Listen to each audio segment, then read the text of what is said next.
trời mai bông bông nơi nè ai nong thầy tụ bà pana này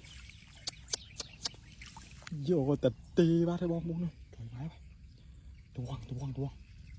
cả thế tuông ra bông bông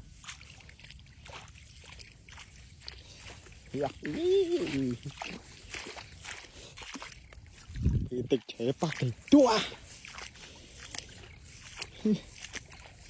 mua chừng ngon lần cặp phư trời bạn nãy bỏ liều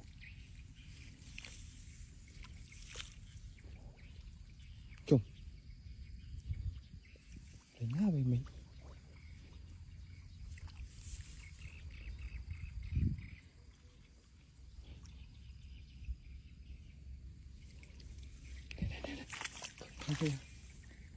khinh thầy bóng con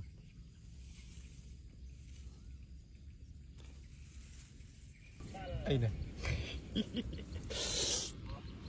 ô kìa ba đã quần vô mùi ba đã bò vô đấy phần nào đấy